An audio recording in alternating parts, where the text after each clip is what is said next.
안녕하십니까. 지금부터 올릭스의 2026년 제1회 온라인 IR 간담회를 시작하겠습니다.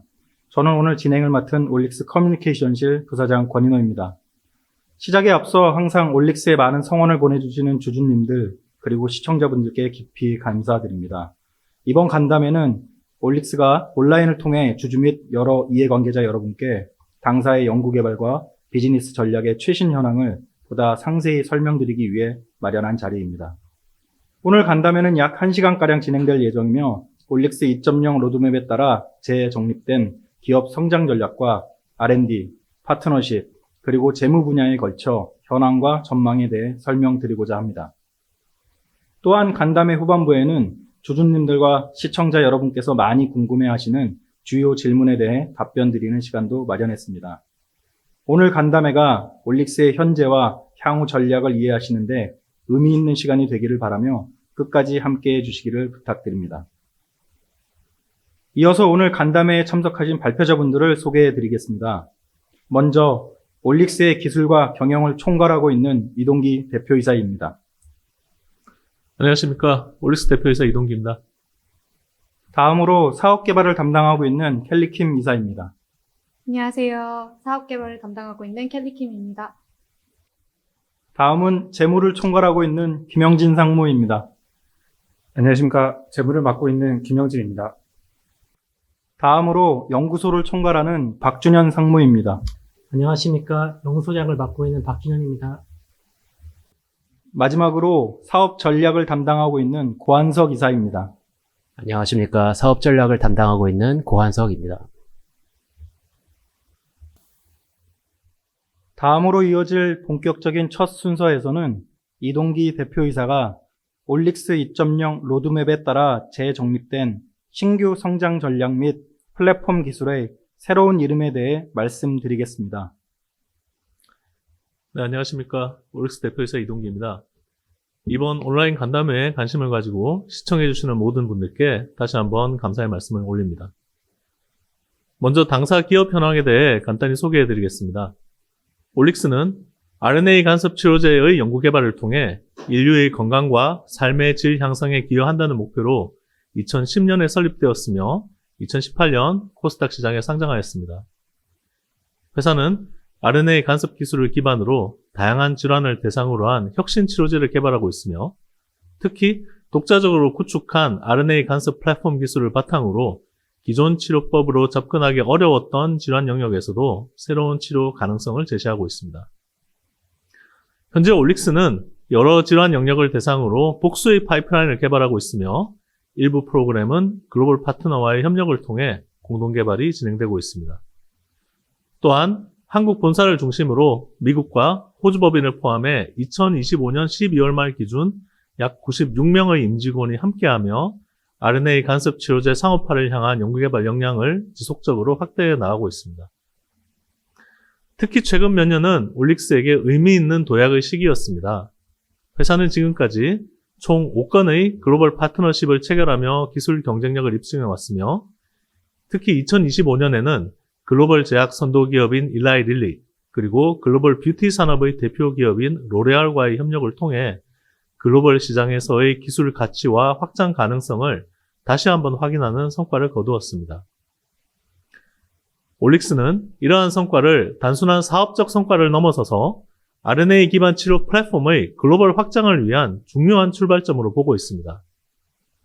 오늘 이 온라인 간담회에서는 올릭스의 최근 경영 및 연구개발 현황을 주주 여러분과 시장 참여자 여러분께 직접 설명드리고 이를 기반으로 회사의 향후 성장 전략과 방향성에 대해서 보다 투명하고 구체적으로 공유드리고자 합니다. 이러한 전략을 보다 명확하게 보여드리기 위해 올릭스는 성장 전략을 새롭게 정립하고 당사의 RNA 간섭 플랫폼 기술에 새로운 이름을 부여하였습니다. 지금부터는 그 내용을 공개하도록 하겠습니다. 먼저 올릭스의 신규 성장 전략에 대해 말씀드리겠습니다. 당사는 최근 올릭스 2.0 로드맵을 수립하며 앞으로 개발해 나갈 신규 R&D 플랫폼 전략을 정립하는 동시에 회사의 정체성과 기업 성장 전략을 한 단계 확장하였습니다. 이러한 변화의 출발점은 바로 올릭스라는 이름 자체에 담긴 의미에 있습니다. 먼저 올릭스라는 사명에 담긴 의미를 간단히 말씀드리겠습니다.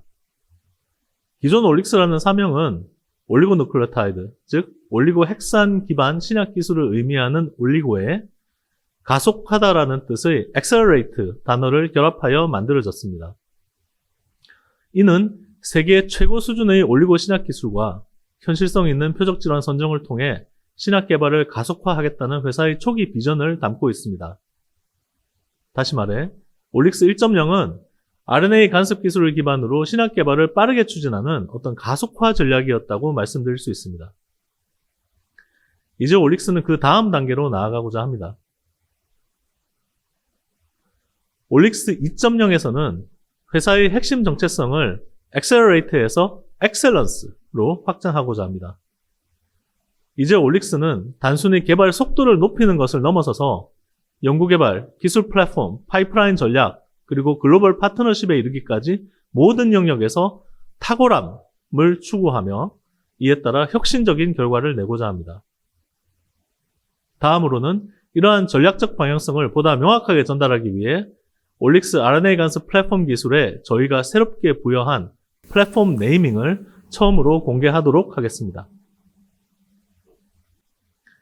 siRNA 산업은 최근까지 제한된 영역에서 기술적 리스크를 검증하며 그 기반을 다져왔습니다.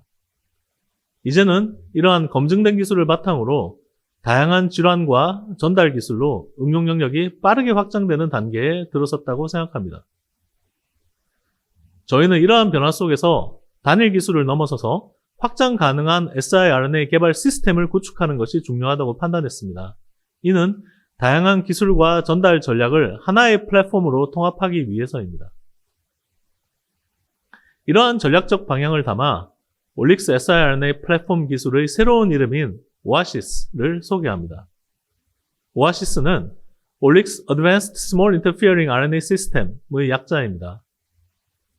오아시스라는 이름에는 사막 속에서 생명수를 제공하는 오아시스처럼 환자들에게 새로운 치료 가능성과 희망을 제공하겠다는 저희 올릭스의 의지를 담았으며, 이는 올릭스가 추구하는 치료 가치와 기업 아이덴티티를 상징적으로 보여주고 있습니다.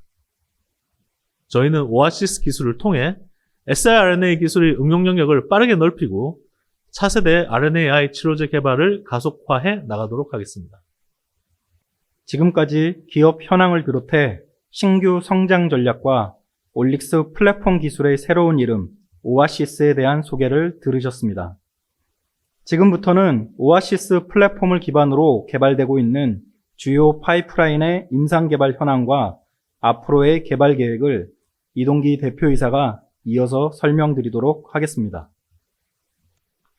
네, 먼저 메쉬 및 비만 치료제 파이프라인인 OLX702A의 임상 개발 현황에 대해 말씀드리겠습니다. 현재 OLX702A는 호주에서 임상 1상이 진행 중입니다. 타임라인을 간단히 말씀드리면 2024년 2월 첫 환자 투여를 시작으로 SAD 시험이 진행되었고 2025년 2월 마지막 SAD 환자 방문이 완료되었습니다. 현재는 2026년 4월 마지막 MAD 환자가 방문하는 일정으로 반복 투여 시험의 막바지 단계를 진행 중에 있습니다. 해당 프로그램은 릴리와의 기술 이전 계약으로 인해서 가장 최신의 임상 데이터를 공개하는 것이 좀 제한적이지만 SAD 환자군에서 평균 60에서 80% 수준의 간지방 감소가 확인되었고 이러한 효과가 10개월 이상 지속되는 결과도 확인할 수 있었습니다. 이는 전례 없이 지속적인 간지방 감소 효과라는 점에서 매우 중요한 임상적 의미가 있다고 보여지는 데이터입니다. 향후에 임상 1상이 마무리되면 다음 단계인 2상부터는 파트너사인 일라이 릴리가 임상을 주도할 것으로 저희는 기대하고 있습니다. 이를 통해 OX702A의 개발 속도와 글로벌 개발 가능성도 한층 더 높아질 것으로 보고 있습니다. 다음으로 탈모 치료제 파이프라인인 OLX104C의 임상 개발 현황에 대해 말씀드리겠습니다. OLX104C는 탈모 부위에 국소적으로 투여하는 siRNA 기반 치료제입니다. 국소적으로 투여된 약물은 두피에서 고농도로 작용하며 siRNA의 특성상 일부가 혈중으로 노출되더라도 비교적 빠르게 소실되는 특징을 가지고 있습니다. 이러한 특성은 전신 노출에 대한 안전성을 확보하면서도 국소 부위에서 약물의 효력을 기대할 수 있다는 장점이 있습니다. OLX-104C는 지난해 1월 호주에서 진행된 임상 1A상에서 우수한 안전성 프로파일을 확인하였으며 이후 1B, 2A상 임상시험 계획 승인을 받아 현재 호주에서 1B상이 진행 중입니다. 1B상은 반복 투여에 대한 안전성과 내약성을 평가하는 단계로 2026년 종료를 목표로 하고 있고 이어서 2027년에는 약물 효력을 확인하는 2A상을 종료하는 것을 목표로 현재 개발이 진행되고 있습니다. 저희는 임상을 속도감 있게 진행하는 전략을 통해 향후 기술 이전 협상력도 함께 강화해 나갈 수 있을 것으로 기대하고 있습니다. 네, 마지막으로 황반변성 치료제 파이프라인인 OLX301A에 대해 말씀드리겠습니다. 앞선 일상 임상시험에서는 단회 투여와 반복 투여 시험을 통해 우수한 안전성을 확인하였으며 건성 황반변성 환자를 포함한 다수의 환자에서 시력 개선과 같은 잠재적인 효력 신호도 관찰되었습니다. 현재 OLX301A는 복수의 글로벌 기업들과 다양한 논의가 진행되고 있으며 저희는 본 SS의 가치를 지속적으로 높이고 향후 기술 이전 협상력을 강화하기 위해 건성 황반변성 환자를 대상으로 한 임상 2A상 준비를 진행하고 있습니다. 이상으로 올릭스의 주요 파이프라인 개발 현황에 대한 설명을 마치겠습니다. 감사합니다. 지금까지 주요 파이프라인의 개발 현황에 대해서 설명드렸습니다. 다음은 현재 진행 중인 파트너십 현황에 대해 BD 담당 켈리 킴 이사가 설명드리겠습니다. 네, 안녕하세요. 오랜만에 인사드립니다. BD의 켈리 킴입니다. 저희 최근 RNA 시대가 열리고 있다라는 표현을 많이 듣고 있습니다. 그만큼 저희 회사에 대한 관심 또한 더욱 높아졌으리라 생각이 되는데요. 저희도 그 기대에 맞춰서 필드에서 열심히 뛰고 있고 BD 측면에서도 공유드릴 수 있는 의미 있는 업데이트들이 쌓이고 있습니다. 우선 현재 진행 중인 파트너십 관련 내용들을 중심으로 BD 관련 말씀을 시작해 보려고 합니다. 많이 궁금해하실 OLX702A와 릴리와의 파트너십에 대해 말씀드리겠습니다. 대표님이 간단하게 공유해 주셨는데 현재 OLX702A는 호주에서 임상 1B상을 진행 중에 있습니다. 릴리와는 작년 딜 이후부터 현재까지 시험에 대한 활발한 논의를 이어가고 있고요. 현재는 프로그램의 개발 리스크를 최소화하고 후속 단계로 신속히 이어질 수 있도록 함께 논의하고 있습니다. 70A는 현재까지 확보된 비임상 및 임상 데이터를 바탕으로 최소 6개월 간격 투여가 가능한 장기 지속형 제재를 목표로 개발 중에 있습니다. 이러한 롱 액팅 특성은 향후 메쉬 및 대사질환 치료 시장에서 중요한 차별화 요소가 될 것으로 기대를 하고 있는데요. 많이 아시는 것처럼 매드리걸의 메쉬 드래곤 레즈디프라가 출시 이후에 연간 10억 달러의 견고한 매출을 기록을 하고 있는데요. 이는 메쉬 시장의 특성을 아주 잘 보여준다고 판단하고 있습니다. 메쉬는 만성질환이기 때문에 의사와 환자가 효과를 확인하고 세이프티, 안전성을 확보할 경우 장기 복용으로 들어가는 치료 영역이죠. 현재 시판 약물인 레즈디프라가 1일 1회 복용, 아니면 위고비가 일주 1회 투여라는 점을 고려하면 702의 롱 액팅 프로파일은 분명한 차별성을 갖습니다. 실제로 릴레이에서도 크게 보고 있는 점이 이 듀레이션이고요. 또한 최근 파이저와 같은 빅파마들이 장기 지속형 비만 치료제 확보에 적극적으로 움직이고 있죠. 아시는 것처럼 올릭스에서도 GLP-1 약물과 702를 병용 투여를 했을 때 전임상 동물 모델에서 추가 체중 감소 효과와 기타 시너지 효과를 확인한 바가 있습니다. 이에 따라 릴리가 702의 적응증을 메쉬 및 다른 대사 질환으로 확장할 가능성이 있지 않을까 조심스럽게 말씀드려봅니다. 아울러 릴리와의 계약은 마크1 타깃 하나에만 한정된 구조가 아니죠. 추가 타깃을 결합한 듀얼 siRNA 개발 시에 릴리가 옵션을 행사할 수 있는 구조를 포함하고 있고 현재 BD적으로 이와 관련된 논의 역시 진행 중에 있습니다.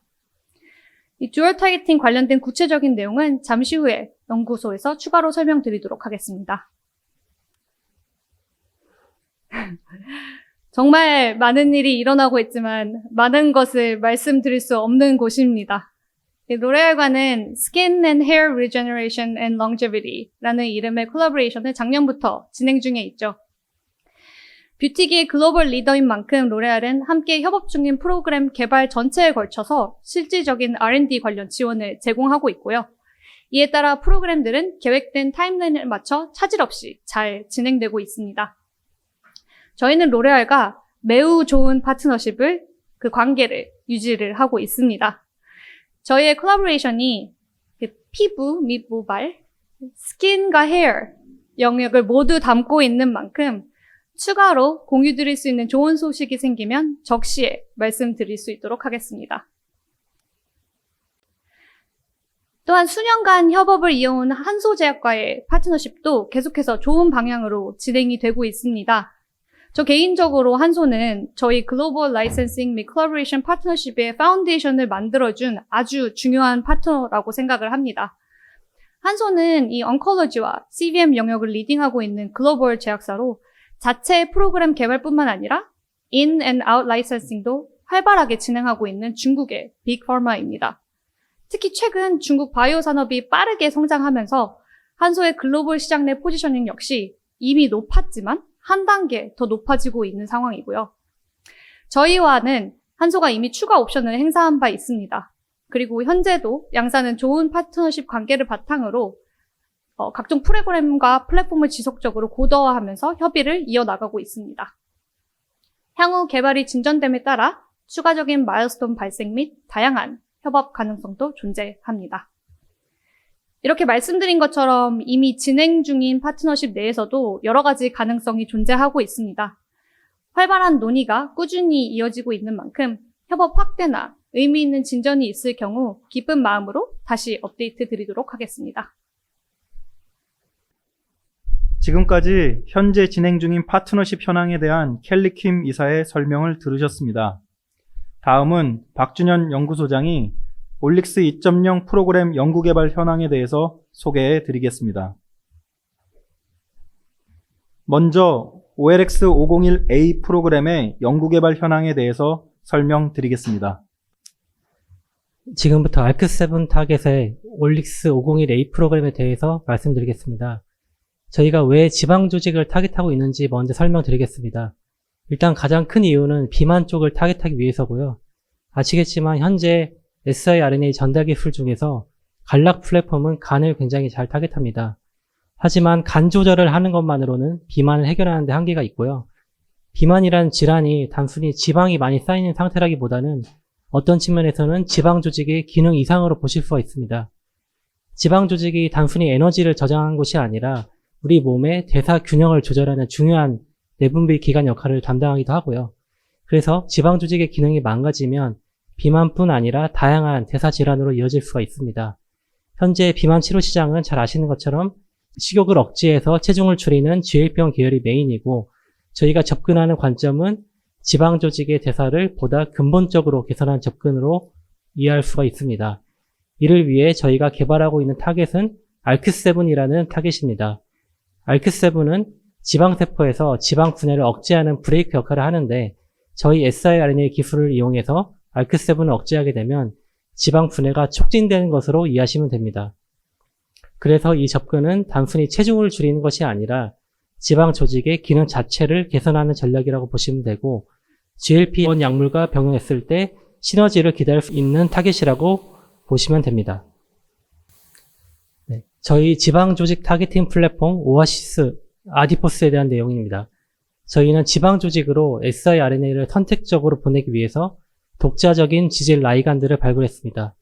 여러 스크리닝을 통해서 지방 전달에 최적화된 siRNA 구조와 화학적 변형을 통해서 특허 출원을 완료했습니다. 아래 데이터를 보시면 실제 마우스 모델에서 피하투를 했을 때 siRNA가 지방 조직으로 효과적으로 전달되는 것을 확인했고, 간이나 신장 같은 다른 장기는 크게 건드리지 않는 부분을 확인했습니다.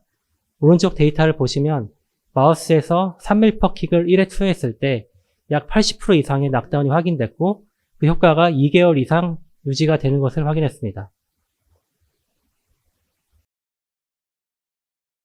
앞에서 말씀드린 것처럼 저희는 이 ARC7 타겟 프로그램의 코드명을 올릭스501A로 정했고요. 이 데이터는 마우스 모델에서 POC를 확인한 결과이고, 경쟁력 강화를 위해 추가적인 최적화 작업을 거치게 될 예정입니다. 비만 마우스 모델에서 이 초기 물질을 투여했을 때 28일 시점에 약 10% 정도의 유의한 체중 감소를 확인했습니다. 그리고 더 중요한 부분은 질적인 부분인데 체성분 분석 결과를 보시면 4주차 기준으로 체지방은 대조군 대비해서 약 30% 넘게 감소했고 반면에 근육량은 감소하지 않고 오히려 증가한 것을 확인했습니다. 즉 체중 감소가 근육 감소 없이 대부분 체지방이 줄어든 것으로 보실 수가 있고 알크7 타겟을 억제한 것이 왜 좋은 전략인지를 확인할 수가 있는 부분입니다. 이 데이터는 젯바운드와의 병용 투여 결과입니다. 일반적으로 젯바운드를 병용할 때는 부작용을 줄이기 위해서 젯바운드의 용량을 낮추는 전략을 사용합니다. 따라서 용량을 낮춘 상태에서도 체중 감소 효과가 유지가 되는지 그리고 근육 감소와 같은 부작용이 완화되는지를 확인하는 것이 중요합니다. 저희는 이러한 점을 고려해서 알크7 siRNA와 젯바운드의 병용 가능성을 평가했고요. 그래서 비만 마우스 모델에서 고용량 젯바운드 투여군과 젯바운드 용량을 10분의 1로 낮추고 대신 올릭스 501A를 병용한 것을 같이 비교를 해봤습니다. 왼쪽 데이터를 보시면 저용량 컴비군에서 체지방 감소율이 유사하게 유지가 되고 투여를 중단하고 리바운드가 되는 것도 상당히 방어되는 것을 확인했습니다. 또한 오른쪽의 근육량을 보시면 저용량 컴비군에서 근육 감소가 확연하게 줄어드는 것을 볼 수가 있습니다. 이 슬라이드에서는 OLX501A의 영장류 효력 데이터를 보실 수가 있습니다. 일단 현재 보여드린 데이터에서 사용한 물질은 앞서 말씀드린 대로 최적화가 완료된 물질은 아니고 초기 확보 물질로 확인한 시험입니다. 이번 시험의 목적은 이 서열이 영장류에서도 실제로 워킹하는지를 확인하고자 했고요. 저희가 3ml/kg 용량으로 단에 투여를 하고 2주 시점에서 지방 조직의 타겟 낙타를 확인했을 때 알크7 mRNA가 최대 84%까지 감소하는 것을 확인했습니다. 4주 시점에서도 약 70% 정도의 억제가 유지되는 것을 확인했습니다. 중요한 것은 이번 시험의 경우 최적화된 물질이 아닌 초기 물질을 가지고 시험했음에도 불구하고 경쟁 약물과 대등한 수준의 효과를 확인했고요. 현재는 효력과 지속기간이 개선된 최적화 물질로 개발을 진행 중에 있습니다. 그래서 지금 보시는 데이터가 최근에 확립한 최적화 플랫폼 결과입니다. 초기 플랫폼에서 지질 변형 구조와 결합 위치를 지속적으로 개선했습니다. 그래서 왼쪽 그래프를 보시면 저용량 단해 투여 조건에서 최적화 물질이 초기 물질 대비해서 우월한 효과를 나타내는 것을 볼 수가 있고요. 이 최적화 플랫폼을 실제 비만 마우스 모델에서 평가했을 때 체중 감소폭이 크게 확대가 되었고 체성분에서도 큰 차이로 이어지는 것을 볼 수가 있습니다. 저희가 내부적으로 판단하기에는 에로헤드 물질과 동등 이상 또는 베스트 인 클래스 수준까지 기대해 볼 수 있는 정도로 판단하고 있습니다. 전체 개발 일정은 전임상 동물시험 POC 확보 후 2027년 상반기 IND 신청을 목표로 진행 중입니다. 알크7은 이미 임상적으로 검증된 타겟이기 때문에 원숭이에서 충분한 효력과 지속성만 확인된다면 임상 진입 이전 단계에서도 조기 기술 이전 가능성이 충분히 열려 있다고 보고 있습니다. 저희가 지방조직 전달 플랫폼을 구축을 했기 때문에 알크7 외에도 현재 다양한 비만 타겟들을 선정해서 스크리닝을 활발히 진행하고 있고요. 조만간 알크7 외에 신규한 비만 파이프라인들이 확보될 것으로 예상하고 있습니다. 지금까지 OLX501A 프로그램 R&D 현황에 대해서 안내해 드렸습니다. 다음으로는 올릭스 듀얼 타겟 플랫폼 연구개발 현황에 대해 박준현 연구소장이 이어서 설명드리겠습니다. 듀얼 타겟팅과 관련해 최근 진행한 내용을 소개드리면 저희가 최근에 갈락 외에도 안구 쪽으로도 듀얼 타겟 siRNA 플랫폼을 구축을 했습니다. 안과 쪽에서 듀얼 타겟 전략의 중요한 이유는 많은 안과 질환이 단일 원인이 아니라 염증, 혈관 신생, 신경 퇴행 등 다양한 기전이 동시에 작용하는 복합 질환이기 때문입니다.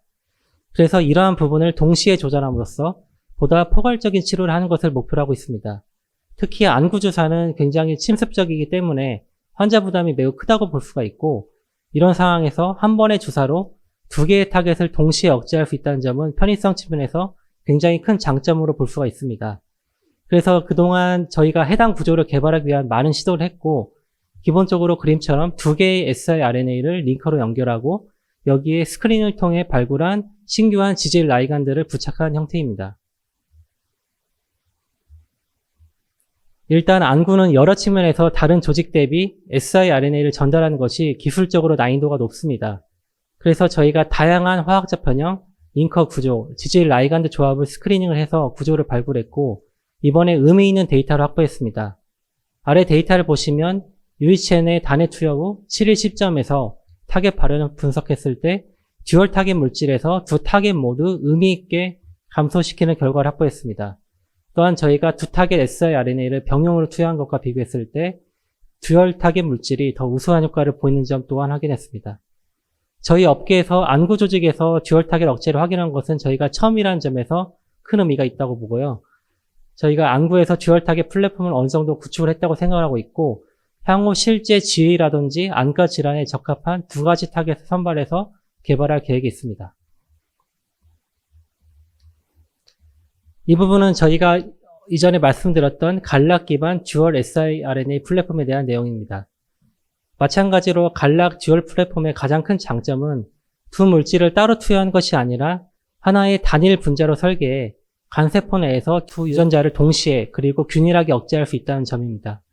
이렇게 되면 병용 대비 변동성을 줄일 수가 있고 CMC 측면에서도 수월하기 때문에 개발 효율성 측면에서 유리합니다. 현재는 구조와 화학적 변형에 대한 최적화를 완료한 상태이고 효력 측면에서 충분히 경쟁력 있는 플랫폼을 확보했습니다. 관련해서 저희가 최근 확보한 데이터입니다.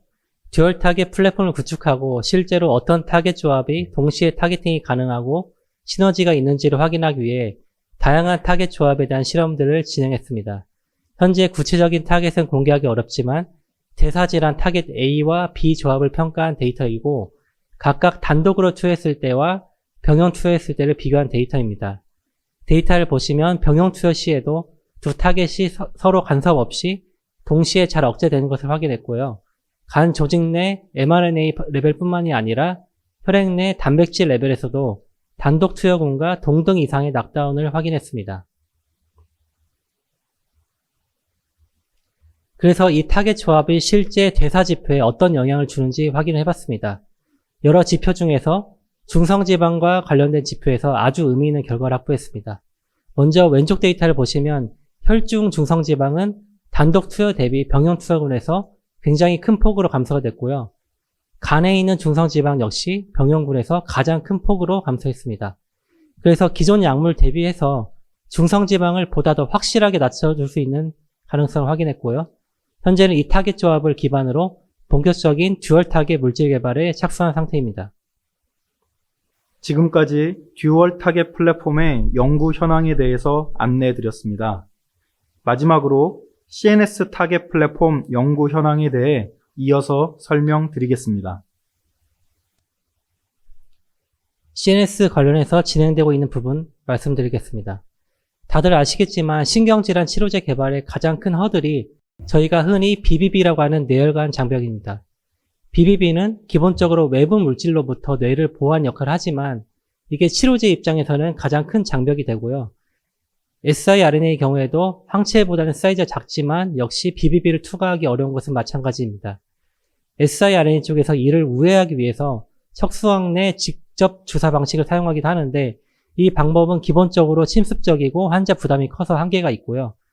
그래서 이런 니즈를 고려했을 때 최근 업계의 트렌드는 BBB를 투과할 수 있는 전달체를 갖추는 것이 반드시 필요하다고 보는 상황입니다. 그래서 저희도 BBB 셔틀로 가장 주목받고 있는 트랜스페닌 수용체, 줄여서 TFR 셔틀을 확보하고자 했습니다. 관련해서 간략히 설명을 드리면 트랜스페린은 우리 몸에 필수적인 철을 운반하는 단백질입니다.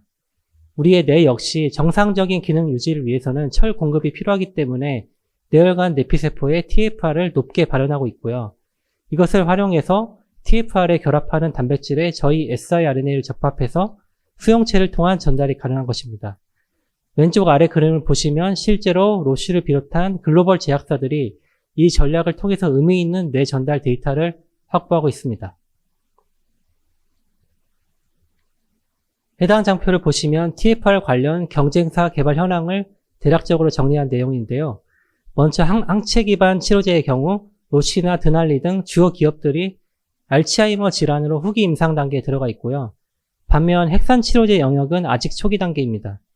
아직까지는 여전히 척수강 투여 방식을 사용하고 있고 siRNA 쪽은 에로헤드가 선도주자로 TFR 기반 플랫폼을 적용하고 있는데 전반적으로는 아직 초기 단계로 보실 수가 있습니다.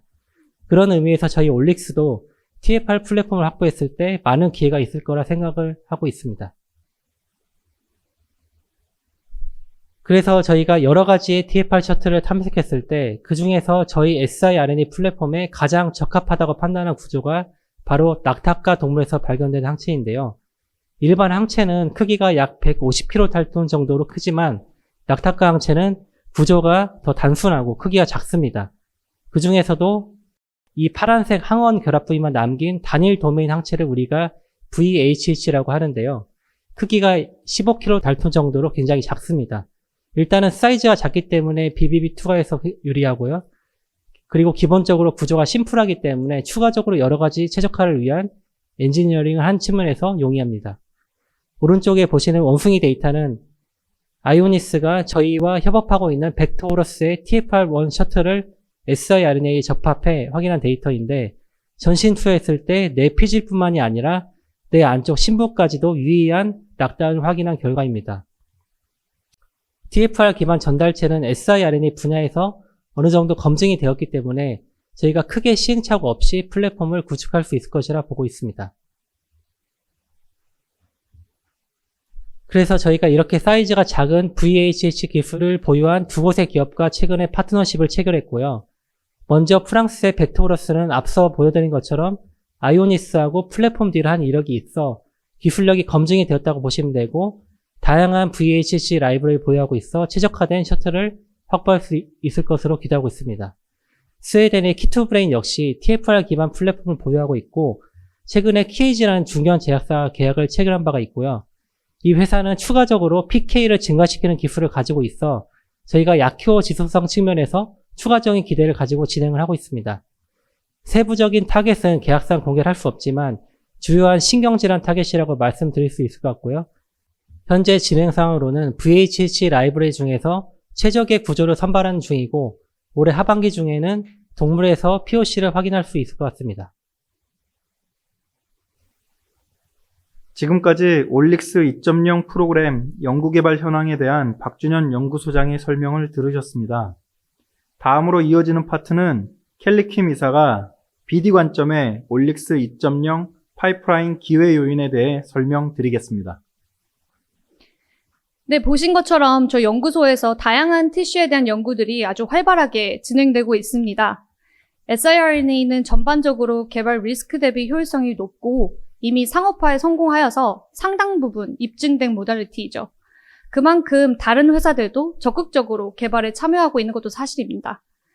저희도 siRNA 리더로서의 포지션을 견고화하기 위해서 올릭스 2.0 로드맵을 만들고 간, 헤파릭, 그리고 간 외 엑스트라 헤파릭으로서의 적응증을 확장하고 있습니다. 이는 글로벌 제약사들의 전략과 방향성을 함께하는 부분이기도 하고요. 저희가 집중하고 있는 비만, CNS, 어큘러 등 역시 빅파마들의 핵심 투자 분야이고 실제 파트너 미팅에서도 해당 분야에 대한 관심이 높게 나타나고 있습니다. 그래서 이런 연구 성과들을 저희가 BD 쪽에서 어떻게 사업적으로 연결해 나가고 있는지 궁금하실 것 같은데요. 먼저 OLX301A, 저희 황반변성 프로그램은 명확한 개발 전략 하에 단계적으로 고도화되고 있습니다. 임상 1상의 프라이머리 엔드포인트는 세이프티, 안전성이었습니다. 앙군의 siRNA 주사제는 지난 10년간 개발이 거의 없었기 때문에 앙군의 염증, 안압 상승 등 세이프티 확보 자체가 핵심 마일스톤이었고요. 1상 결과 301A는 앙군의 주사 투여와 관련된 중대한 이슈 없이 안전성 프로파일을 확인을 하면서 성공적으로 임상을 마쳤습니다. 301A 전략에 대해서는 시장에 관심이 높다는 점을 잘 인지하고 있습니다. 저희가 초기에는 wet AMD, 습성 황반 변성을 주 적응증으로 설정을 했었는데요. 하지만 wet AMD는 이미 다양한 치료제가 존재하는 레드오션이기도 하고 저희가 실행한 추가 실험, 기존 연구를 통해 301A의 GA 및 건성 황반 변성으로도 포텐셜을 확인하여서 적응증을 확장하게 되었습니다. 저희는 이미 wet AMD 환자에서 안전성과 초기 에피케시를 확인한 바 있습니다. 여기에 GA 적응증에서 명확한 POC가 확보가 된다면 301A는 GA뿐만 아니라 습성 황반 변성에서도 안전하고 효과가 있는 자산으로서의 차별성과 가치를 입증할 수 있을 것으로 판단하였습니다. 그래서 현재 이를 위한 최적의 임상 디자인을 준비를 하고 있고요. 하지만 임상 디자인을 진행한다는 게 아웃라이센싱이나 다른 파트너십 기회를 배제한다는 의미는 아닙니다. 안과 쪽은 siRNA 자체가 많이 개발되지 않았고 임상에 진입한 회사 자체가 극히 드문 필드이죠. 저희 마이리80 타겟 자체에 대한 희소성, first in class죠. 프로미싱한 기전, 다양성, 안전성을 바탕으로 이 프로그램은 관심을 많이 받고 있는데요. 현재 안과 특화 기업을 포함한 여러 파마와 BD 디스커션이 지속적으로 이어지고 있습니다. 이를 바탕으로 전통적인 라이센싱을 넘어 다른 형태의 협업도 논의 중에 있습니다. 앞서 소장님이 말씀하신 것처럼 만성 안과 질환은 단일 원인보다는 여러 팩터가 겹치는 멀티팩토리얼 디지즈일 때가 많기 때문에 듀얼 타겟팅 역시 가능한 영역입니다. 실제로 현재 일부 파트너사에서 안과 질환 듀얼 타겟팅 구조 설계로 요청을 받았고요. 적용 가능한 타겟에 대한 전임상 논의를 진행 중에 있습니다. 이외에도 301A에 대해서는 스핀오프, 인베스트먼트 등 여러 형태의 전략적 디스커션이 오가고 있습니다. 앞으로 데이터가 순차적으로 확보가 되며 논의들 또한 구체적으로 발전할 것으로 기대하고 있습니다. 다음은 에디포스 타겟팅 비만 치료제입니다. 말씀드렸다시피 오비시티 치료제 개발에 있어서 ARC7은 체지방 감소 및 인슐린 개선과 같은 유전적 근거를 바탕으로 아주 유망한 타겟으로 평가받고 있죠. 현재 비만 시장에서는 릴리와 노보의 GLP-1에 이어서 넥스트 제너레이션 치료제를 위한 경쟁이 빠르게 확대되고 있습니다. Roche, Pfizer, Amgen, MSD 등 주요 빅파마들도 비만 분야의 역량을 확대하겠다라는 전략을 잇따라 발표를 했고요. 이러한 시장 흐름 속에서 저희 역시 비만 치료제 개발에 집중하고 있습니다. 특히 최근 로시가 siRNA 플랫폼 기업인 중국 회사죠. 세너진 바이오와 빅딜을 체결하면서 비만 영역에서 siRNA에 대한 빅파마의 인트레스트를 다시 한번 확인한 상황입니다. 타겟은 공개가 되지 않았으나 로시가 비만 포트폴리오를 강화하겠다는 방향성을 명확하게 밝혔고 세너진 바이오의 파이프라인에 ARC7이 포함되어 있다는 점을 고려하면 업계에서는 해당 딜이 ARC7이 아닐까 추측을 하고 있습니다. 이 ARC7이라는 타겟은 기존 모달리티로 접근하기가 비교적 까다로운 타겟입니다. 예를 들어 이 스몰 몰레큘 저분자 화합물 같은 경우 ARC7 단백질 안쪽에 포켓 결합부에 붙어서 작동을 해야 되는데 이 결합부가 ARC4이나 ARC5 같은 단백질과 구조적으로 매우 비슷합니다. 그래서 의도치 않게 다른 단백질에도 결합을 하면서 원치 않는 저희가 말하는 오프-타겟 효과가 생길 위험이 큽니다. 또 다른 모달리티인 펩타이드는 다른 경로로 견드릴 위험과 짧은 반감기 이슈가 있고 항체는 구조적으로는 적합해 보이지만 비만이나 대사질환 같이 특성 티슈를 타겟해야 한다는 그런 질환에서는 선택성이나 롱액팅 투약 간격 측면에서 siRNA를 따라오기가 어렵습니다. 그래서 ARC7이 타겟적으로도 좋지만 모달리티로도 siRNA에 특화되어 있다 보시면 되겠습니다. 그리고 그래서 빅파마들이 저희를 좋아하는 것이겠고요. 공식적으로 ARC7을 타겟하는 RNAi 기반 프로그램은 아직 제한적인 상황이고 에로헤드가 프로그램을 보유한 것으로 알려져 있으나 현재는 자체 개발 전략을 택한 것으로 이해되고 있죠.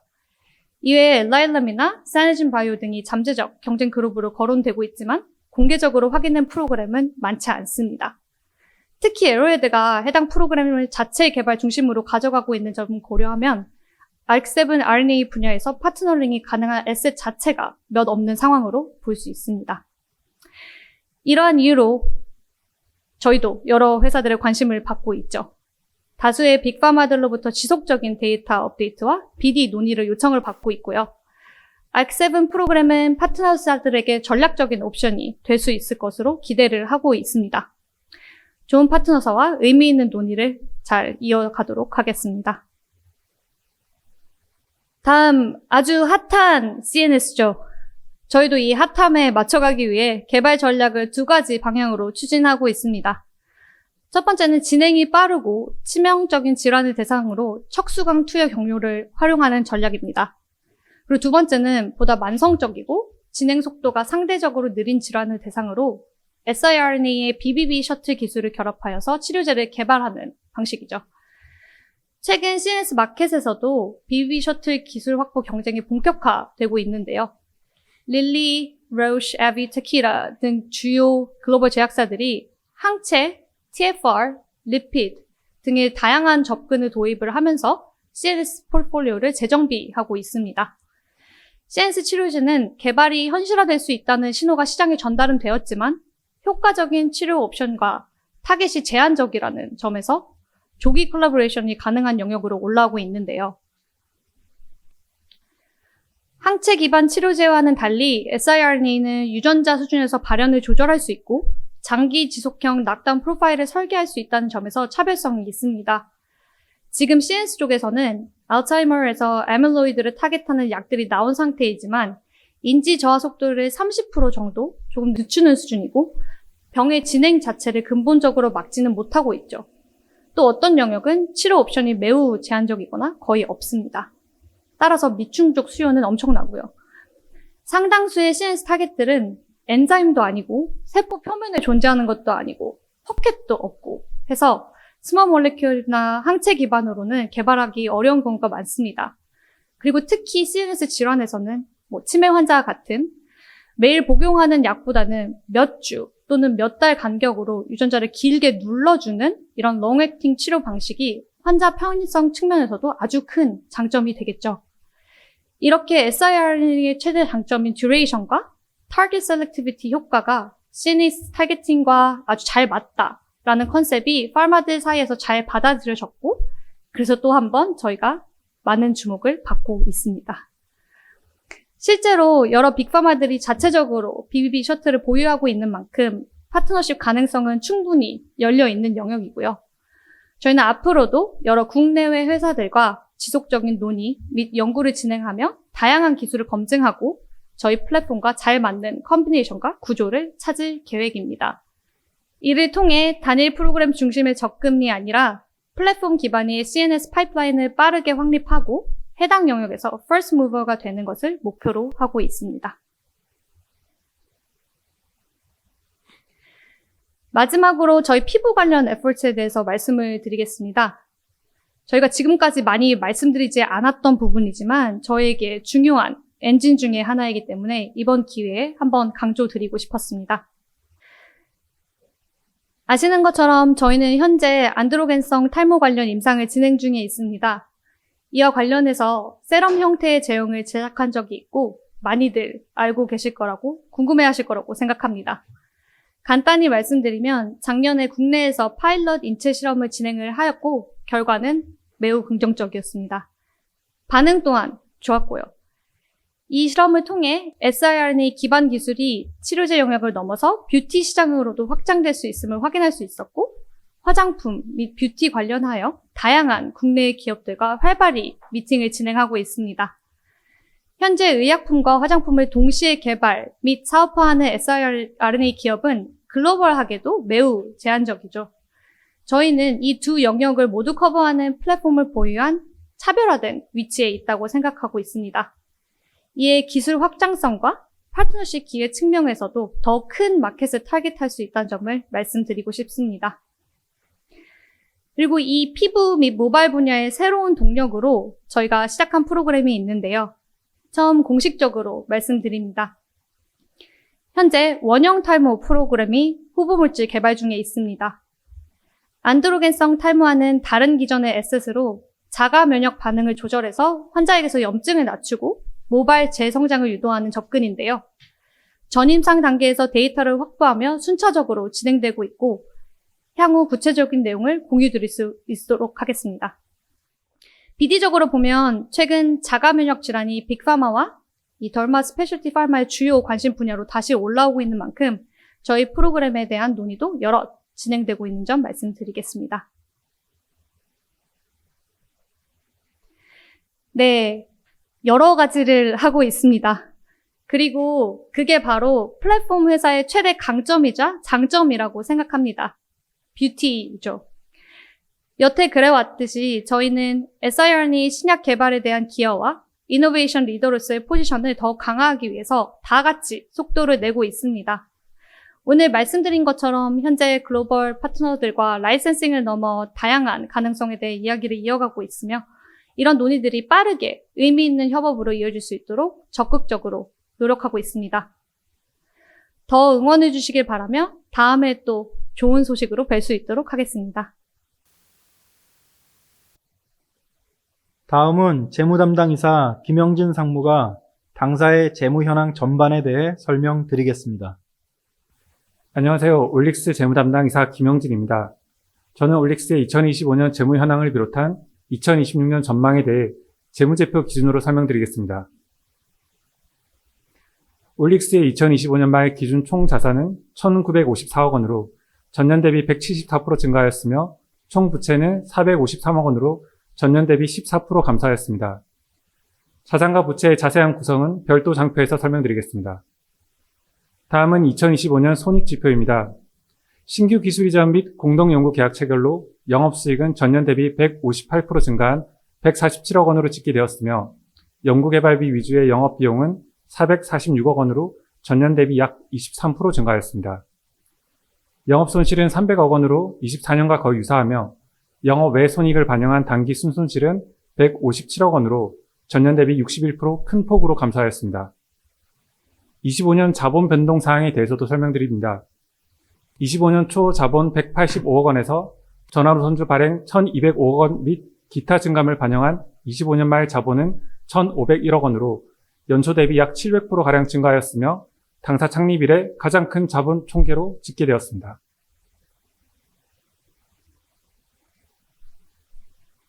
다음으로 최근 7개년 당사 주요 손익지표의 변동사항에 대해 설명드리겠습니다.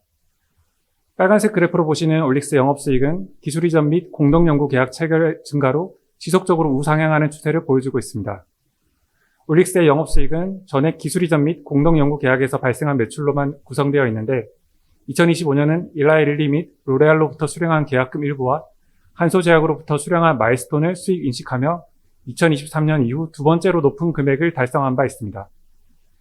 2025년은 당사 입장에서 본격적인 수익 창출이 시작되는 중요한 전환점이자 회사의 성장 스토리가 실질적인 매출로 이어지기 시작하는 터닝 포인트가 될 것으로 보고 있습니다. 초록색 그래프인 영업비용은 임상 파이프라인 증가, 임상 단계 진척, 신규 플랫폼 구축 등에 따라 증가하고 있는 추세이며 2025년의 경우 OLX104C, OLX301A, OLX702A 새 파이프라인의 임상 관련 비용이 주요 비중을 차지하고 있습니다. 마지막으로 회색 그래프로 표시된 단기 순손실은 보시는 바와 같이 2019년 이후 가장 낮은 금액으로 집계되었습니다.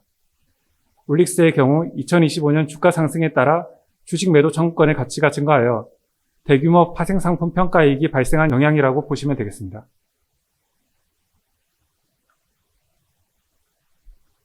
올릭스를 포함하여 기술 이전을 사업 모델로 하는 바이오텍의 손익 실적은 전통적인 산업의 기업들과 차이가 존재하고 있습니다. 대표적으로 제조업의 경우 제품을 생산하는 동안 제품 생산에 필요한 직간접 비용이 재고자산으로 분류되고 제품을 판매하는 시점에 매출과 동시에 재고자산이 매출원가로 분류하여 수익과 비용이 한 시점에 동시에 인식이 되게 됩니다. 이외 조선업, 건설업의 경우에도 주문 제작 방식으로 장기간 제작되는 경우 일정한 기준사상 요건만 충족한다면 제품을 생산하는 동안 발생하는 비용은 그대로 인식하되 고객으로 받을 총 금액 중 진행률을 반영한 수익도 인식하게 됩니다. 즉 수익과 비용이 같은 기간에 걸쳐 발생하고 전체 계약 금액이 전체 원가를 초과한다면 일정하게 이익을 인식해 나가는 구조입니다. 반면 바이오텍 산업은 초기 플랫폼 구축이나 전임상, 임상 단계에서 대규모 자금이 먼저 투입되고 이후 플랫폼이 입증되거나 의미 있는 임상 결과가 나오는 시점에 기술 이전이 이루어지는 구조가 일반적입니다. 이러한 초기 연구개발 비용은 자산의 요건이 매우 엄격하여 대부분의 바이오텍 산업의 기업들은 이러한 지출을 발생 즉시 비용으로 처리하고 추후 기술 이전이 체결되는 경우에 수익을 일시에 인식하거나 일정 기간에 걸쳐 이연하여 인식하게 됩니다. 결국 비용과 수익을 다른 산업의 기업들처럼 같은 시기에 대응시키기 어렵다라는 구조적인 특징이 있고 그 결과 재무지표가 상대적으로 불리하게 보일 수밖에 없는 측면이 있습니다. 올릭스 또한 선제적으로 비용이 인식됨에 따라 손익지표에서 25년까지 손실이 발생하고 있으나 현재의 연구개발비 지출은 미래의 수익 창출의 원동력이 될 투자의 성격으로 볼 수 있다고 판단되며 앞 장표에서 본 바와 같이 기술 이전 및 공동연구 체결 건수와 수익의 지속적인 증가는 이전 연구개발 지출에 대한 성과가 적절히 달성되고 있음을 보여주는 지표라고 생각됩니다. 재무상태표의 구성 항목에 대해서도 설명드리겠습니다. 2025년 말 올릭스 자산의 약 58%인 1130억 원이 현금성 자산으로 구성되어 있으며 캐시버닝에 대한 우려 없이 안정적인 현금 유동성을 확보하고 있습니다. 다음은 올릭스의 2025년 부채입니다. 올릭스 부채 중 49%인 221억 원은 장단기 차입금으로서 장기 분할 상환될 예정으로 올릭스의 자금 유동성에는 크게 영향이 없는 성격의 차입금입니다. 다음으로 큰 비중의 부채는 계약부채입니다. 계약부채는 거래처로부터 수취한 대가 중 수익 인식 시기에 해당하지 않아 아직 수익으로 인식하지 않은 금액을 의미합니다. 올릭스의 기술 이전 및 공동 연구를 통해 수취한 계약금 등이 여기에 해당되며 수취 시점부터 일정 기간 안 분되어 인식되고 있습니다. 따라서 25년 말 계약부채 잔액인 148억 원은 2026년을 포함하여 향후 일정 기간 동안 안 분하여 수익으로 인식될 예정입니다. 마지막으로 올릭스의 2026년 주요 재무 전망은 다음과 같습니다. 첫 번째는 영업수익의 증가입니다.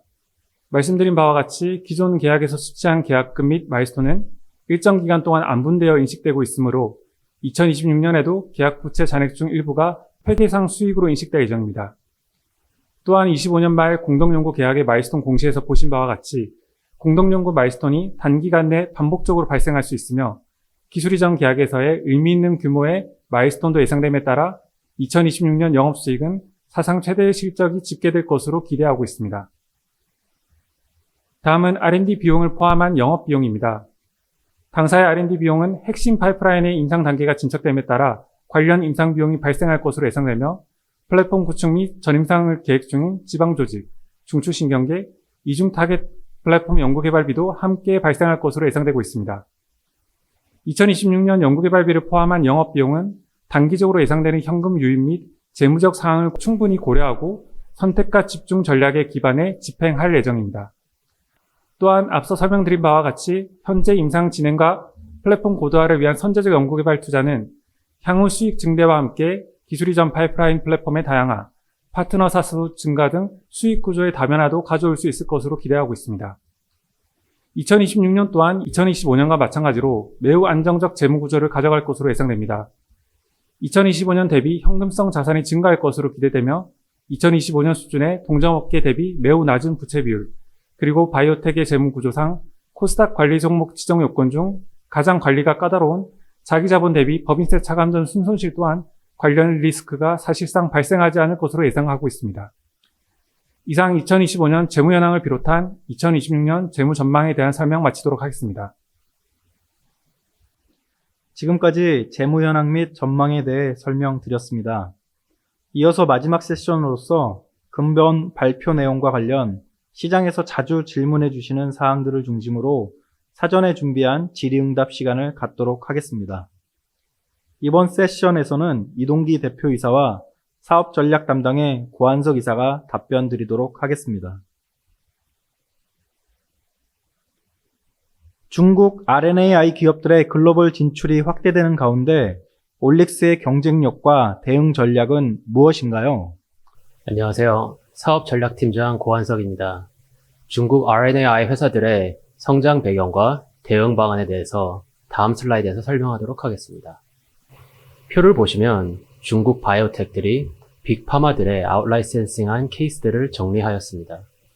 왼쪽으로부터 딜 날짜, 중국 바이오텍 업체 이름, 빅파마 이름, 업프런트, 딜 밸류, 그리고 아웃라이센싱한 물질 임상 단계로 나뉘어져 있습니다.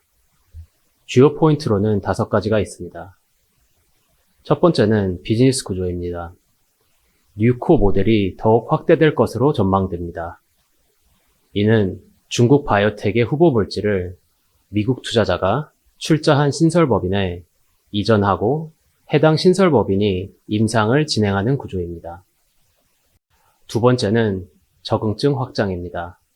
암과 비만이 중심이지만 염증, 면역, CNS 분야로 관심이 빠르게 확장되고 있으며 이는 올릭스가 집중하고 있는 간 외 영역, 특히 CNS 영역과 맞닿아 있는 트렌드입니다. 세 번째는 다양한 모달리티 협업입니다. 이중항체와 ADC에 대한 높은 관심이 지속되는 동시에 표에서 보실 수 있듯이 RNAi 파트너십에 대한 관심이 최근 뚜렷하게 증가하고 있습니다. 네 번째는 빅파마의 RNAi 파트너십에 대한 수요입니다. 빅파마들은 이제 RNAi 모달리티에 대한 기술적 검증은 완료되었고 시장이 확장 단계에 들어섰다고 판단하고 있습니다. 2026년 2월에만 3개의 RNAi 딜들이 체결된 것을 보실 수 있습니다. 다섯 번째는 전임상 혹은 임상 초기에서 이루어지는 파트너십 구조입니다. 이는 중국 바이오텍들과의 파트너십을 통한 심혈관 대사 질환 파이프라인을 매력적인 가격에 선제적으로 다수 확보하려는 빅파마의 수요가 핵심 동인입니다. 정리하자면 RNAi 분야로의 지속적인 신규 진입은 해당 시장의 높은 성장성과 사업성을 보여주는 긍정적인 신호로 판단하고 있습니다. 이 시장 변화에 따라서 중국 바이오텍들도 인력과 자본을 기반으로 빠르게 성장하고 있습니다. 이에 대해 올릭스는 첫 번째로 안구, 피부, CNS 전달 기술 고도화를 기반으로 플랫폼 차별화를 지속적으로 강화하고 있습니다. 두 번째로는 독자적 알고리즘에 기반해서 타겟 선정, 그리고 최적의 유전자 서열과 화학적 변형 고도화를 진행하고 있습니다. 세 번째로는 현재 파트너사들 일라이 릴리, 로레알, 한소제약뿐만 아니라 글로벌 VC 그리고 기관 투자자들과 다양한 형태의 협업 및 사업 구조에 대해 현재 활발히 논의 중에 있습니다. 이 세 가지 차별화 포지셔닝을 통해 더 빠르고 더 유연하고 더 혁신적인 회사로 도약해 나가고 있습니다. 감사합니다. 다음 질문입니다. 비만 치료제 시장에서 siRNA 기반 아크7 타겟의 핵심 경쟁력은 무엇인가요? 예, 최근 비만 치료제 시장의 중요한 트렌드는 단순한 체중 감소를 넘어서서 질적으로 우수한 체중 감소, 즉 웨이로스의 퀄리티를 구현하는 치료제에 대한 관심이 높아지고 있다는 것입니다. 여기에는 리바운드가 적은 체중 감량, 근육 손실을 최소화한 체성분 개선, 그리고 투여 편의성, 예를 들자면 투여 주기의 단축, 그리고 안전성 및 장기 치료 적합성 등이 포함됩니다. 알크7 타겟 전략은 지방 조직에서 지방 분해를 억제하는 신호를 차단함으로써 지방세포 기능을 직접 조절하는 접근이라는 점에서 식욕 억제를 기반으로 하는 기존 GLP-1 계열 약물 비만 치료제와 차별화된다고 할 수 있습니다. 또한 siRNA 모달리티는 표적 유전자 발현을 직접 조절할 수 있고 또 장기 지속성 특성을 가질 수 있다는 장점이 있기 때문에 투여 주기 측면에서도 저희는 경쟁력이 있을 것으로 기대하고 있습니다. 다음 질문입니다. 아크7 타깃 프로그램에서 에로우헤드 대비 올릭스의 경쟁력과 차별성은 무엇이며 에로우헤드가 비파트너 전략을 취하는 상황에서 올릭스는 전임상 단계에서 어떻게 적정 가치의 기술 이전을 추진할 수 있다고 보십니까? 예, 현재 아크7 타겟 프로그램에서는 에로우헤드의 ARO 아크7이 가장 앞선 개발 단계로 올해 1월 1, 2회 이상 중간 결과를 발표했습니다. 이는 인체 내 지방세포 유전자 타겟 낙다운이 임상에서 입증된 첫 RNAi 치료제 사례라는 점에서 아크7 타겟의 임상적 가능성을 보여준 매우 의미 있는 결과라고 저희는 생각하고 있습니다. 이러한 결과를 통해서 아크7 타겟 자체의 유망성은 한층 더 명확해졌고 동시에 에로헤드가 해당 프로그램을 자체 개발 중심의 비파트너 전략으로 가져가겠다는 방향을 보이면서 글로벌 빅파마들의 입장에서는 알크7 영역에서 추가적인 파이프라인 확보 필요성이 높아질 수 있다고 저희는 보고 있습니다. 올릭스는 이러한 시장 환경에서 여전히 전략적 파트너십이 가능한 몇 안 되는 ARC7 플레이어 중 하나라는 점에서 확실한 차별화된 포지션을 가지고 있다고 생각합니다. 또한 저희 올릭스는 이미 심혈관 대사질환 후보 물질인 OLX702A를 릴리에 기술 이전한 경험이 있고, 이를 통해서 당사의 플랫폼과 개발 역량이 글로벌 빅파마가 보는 관점에서 일정 수준 검증된 기술로 인식할 수 있는 그런 기반을 확보했다고 생각합니다. 저희는 단순히 임상 단계까지 올릭스가 독자적으로 끌고 가는 것보다는 가치가 충분히 입증되는 시점에서 글로벌 파트너와의 협력을 통해 개발 속도를 높이고 성공 가능성을 극대화하는 전략도 매우 중요하다고 보고 있습니다. 다음 질문입니다. 아크7 개발 경쟁 기업 대비 개발 속도 격차가 크다고 보지는 않으십니까? 네, 앞에서 말씀드린 것처럼 에로헤드가 가장 앞선 개발 단계에 있지만 아직 초기 임상 단계에 있고, 해당 프로그램의 내재화 전략을 밝혔기 때문에 저희가 충분히 어떤 사업적인 파트너링 측면에서 기회가 많다고 저희는 생각합니다. 그리고 여전히 대부분 전임상 플레이어들이 많기 때문에 지금부터의 개발 속도와 데이터 도출이 이 프로그램의 경쟁력을 결정짓는 구간이라고 판단하고 있습니다. 그에 따라 올릭스는 글로벌 파트너와의 조기 협력을 구축함으로써 개발을 가속시키고, 그에 따라 선두주자와의 격차를 줄여나가고, 동시에 플랫폼 경쟁력을 기반으로 패스트 팔로우이면서도 베스트 인 클래스 잠재력을 갖는 그런 프로그램으로 발전시키는 것을 목표로 하고 있습니다. 다음 질문입니다. GLP-1 계열 약물과의 병용 전략을 별도로 개발할 계획이 있으신가요? 네, 다 아시는 것처럼 현재 비만 치료제 시장에서 GLP-1 계열 약물이 표준 치료 옵션으로 아주 크게 자리 잡고 있기 때문에 GLP-1과 병용할 수 있는 치료제의 개발이 향후에 중요한 비만 치료제 개발 전략이 될 것이라고 판단하고 있습니다.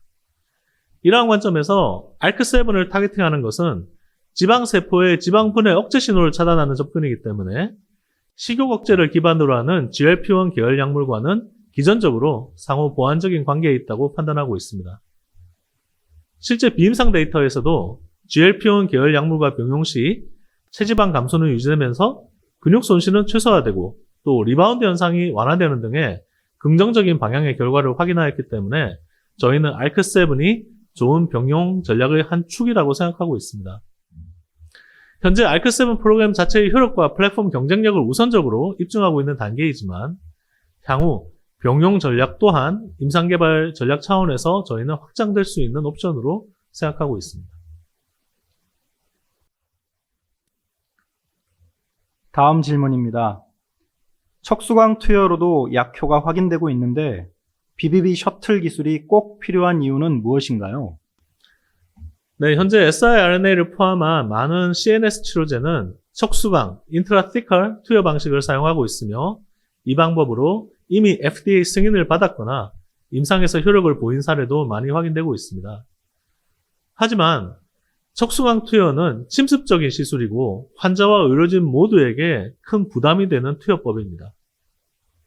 이에 따라 환자 수가 적은 희귀질환의 경우에는 아직 척수광 투여가 유효한 방법이라고 할 수 있겠으나 치매나 파킨슨 같은 환자 수가 많은 또 초기, 중증, 다양한 스펙트럼을 가진 환자군을 가진 질환에 대해서는 아무래도 척수광 투여는 한계가 있다고 보고 있습니다. 반면에 BBB를 통과할 수 있는 전달 기술이 확보되면 정맥주사나 피하주사 같은 환자 편의성이 높은 방식으로도 뇌에 약물을 전달할 수 있게 됩니다. 올릭스는 자체적으로 끝까지 약물을 개발하는 것보다는 일정 시점에서 빅파마나 글로벌 제약사에 기술 이전이나 컬래버레이션을 통해서 약물을 개발하는 전략을 취하고 있습니다. 그리고 저희가 글로벌 파트너링 미팅에서 만난 대부분의 제약사들은 척수광 전달보다는 BBB 셔틀을 이용한 전달을 선호하고 있고요. 따라서 잠재적 파트너사의 니즈에도 BBB 셔틀을 이용한 치료제 개발이 부합하고 반드시 필요하다고 생각했기 때문에 저희는 BBB 셔틀 기술 확보를 현재 진행하고 있습니다. 다음 질문입니다. 현재 키투브레인과 벡트호르스가 협력 파트너로 언급되었는데 각 기업과 진행 중인 프로그램의 적응증과 타깃은 무엇인가요? 네, 현재 키투브레인과 벡터스와의 협력 프로그램에서 안타깝지만 저희가 구체적인 적응증이나 타겟을 공개하는 것은 좀 제한적인 상황입니다. 하지만 두 기업 모두 트랜스페린 수용체를 기반으로 한 BBB 셔틀 기술을 보유한 플랫폼 기업으로 당사의 siRNA와 접합해서 CNS 영역에서의 전달 기술을 검증하고 또 치료제 개발까지 나아가는 공동 연구를 진행하고 있습니다. 현재 저희가 말씀드릴 수 있는 것은 파킨슨병, 알츠하이머병 등 시장의 니즈가 큰 퇴행성 신경질환을 중심으로 이 협력이 진행되고 있다는 것입니다. 향후에 유효한 데이터를 공개할 수 있는 적절한 시점이 되면 파트너사와의 논의를 통해서 자세한 내용을 공유드리도록 하겠습니다. 다음 질문입니다. CNS 프로그램에 대한 기술 이전 전략은 어떻게 계획하고 있습니까? CNS 프로그램은 전임상 단계에서의 기술 이전을 목표로 하고 있습니다. CNS 질환은 여전히 미충족 의료 수요가 굉장히 큰 영역이지만 지금까지 저분자 화합물이라든지 항체 치료제의 경우 의미 있는 임상 성공 사례가 제한적이었습니다. 하지만 siRNA는 질병 단백질이 생성되기 전 단계에서 유전자 발현 자체를 조절할 수 있기 때문에 질병이 이미 상당히 진행된 이유가 아니라 초기 단계 환자에서 질병 진행을 조기에 억제할 수 있는 치료 접근이 가능하다고 보고 있습니다. 또한 항체 치료제에서 제기되고 있는 아리아와 같은 안전성 이슈와는 다른 안전성 프로파일을 가질 수 있다는 점에서 새로운 CNS 모달리티로 주목받고 있습니다. 이런 환경에서 글로벌 빅파마들은 CNS와 같이 미충족 수요가 큰 질환 영역을 공략하기 위해 검증된 siRNA 플랫폼을 기반으로 CNS 치료제를 개발할 수 있는 파트너를 매우 적극적으로 찾고 있는 상황입니다. 따라서 우리가 플랫폼 구축과 초기 효력 데이터 확보를 통해서 우리의 플랫폼 역량을 입증하고 이를 기반으로 글로벌 파트너십을 조기에 체결해서 빠르게 개발을 진행하는 것이 저희의 개발 전략입니다. 다음 질문입니다. 듀얼 타겟 siRNA 플랫폼의 경쟁력은 무엇인가요? 네. 대사성 질환을 공략할 때 하나의 질환을 공략하는 것보다 복수의 질환을 우리가 동시에 공략할 수 있다면 전반적인 대사성 질환에 대해서 통합적인 치료가 될 수 있다고 생각합니다. 여러분이 잘 아시는 복합제의 개념과 비슷하다고 볼 수 있습니다. 이러한 관점에서 듀얼 타겟을 사용하게 되면 하나의 siRNA 분자가 두 개의 심혈관계 질환 타겟을 동시에 공략할 수 있습니다. 사업개발 관점에서 듀얼 타겟 접근 방식은 이미 승인되었거나 승인에 근접한 약물을 기반으로 우리가 설계할 수 있기 때문에 기존 특허를 회피하면서도 복합체 형태의 치료제를 진화시킬 수 있는 차별적인 전략이라고 생각합니다. 이러한 구조는 기존 단일 타겟 접근 방식과 비교해서 임상개발 리스크를 낮추면서 새로운 치료 옵션을 제시할 수 있다는 점에서 파트너사들에게도 매력적인 포인트가 됩니다. 또한 당사는 릴리와의 기존 계약을 통해 듀얼 타겟 플랫폼과 관련된 협력 범위를 확장할 수 있는 가능성을 가지고 있기 때문에 상대적으로 빠른 시점에서 기술 이전 기회를 만들 수 있을 것으로 기대하고 있습니다. 다음 질문입니다. 이니빈 타깃은 간 타깃으로 간락 플랫폼을 활용하기도 쉽고 GLP-1과의 병용 가능성도 높다고 알려져 있습니다. 이런 상황에서 올릭스가 아크7 타깃을 선택한 이유와 아크7의 경쟁력은 무엇이라고 보십니까? 이니빈과 알크7은 동일한 경로에 있지만 역할과 위치가 다른 타깃이기 때문에 단순한 애플 투 애플 비교는 어렵다고 생각합니다. 이니빈은 간에서 발현되어 신호를 전달하는 리간드에 해당하고 알크7은 이 리간드와 결합하는 지방세포 표면에 있는 수용체로서 지방세포에서 지방 분해를 억제하는 신호 전달의 핵심 역할을 합니다. 따라서 알크7을 억제하는 전략은 간에서 생성되는 특정 리간드를 줄이는 접근에 비해서 지방세포에서 직접적으로 지방 분해를 억제하는 신호를 차단하는 보다 근본적인 접근이라고 볼 수 있습니다.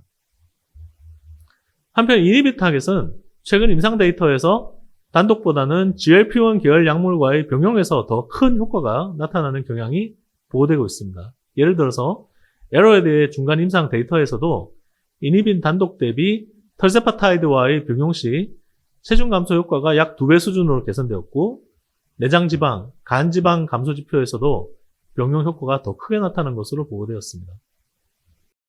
이러한 관점에서 보면 이니비는 GLP-1 효과를 증폭시키는 역할의 타겟으로 포지셔닝이 될 가능성이 있는 반면 ARC7은 근원적으로 지방세포의 지방 분해 조절을 직접적으로 타겟하는 기전이라는 점에서 단독 치료 옵션으로도 의미 있는 접근이 될 수 있다고 저희는 보고 있습니다. 따라서 두 타겟은 완전히 동일한 경쟁 관계라기보다는 서로 다른 기전과 치료 전략을 갖는 접근으로 이해하는 것이 더 적절하다고 생각합니다. 특히 이니비는 이제 간 타겟이기 때문에 저희는 이 갈락 기반의 듀얼 타겟 관점에서 이니빈에 대한 연구 개발을 진행하고 있습니다. 이상으로 저희가 준비한 모든 발표와 Q&A를 마치겠습니다. 발표자분들께서는 시청자 여러분께 인사 부탁드리겠습니다. 감사합니다.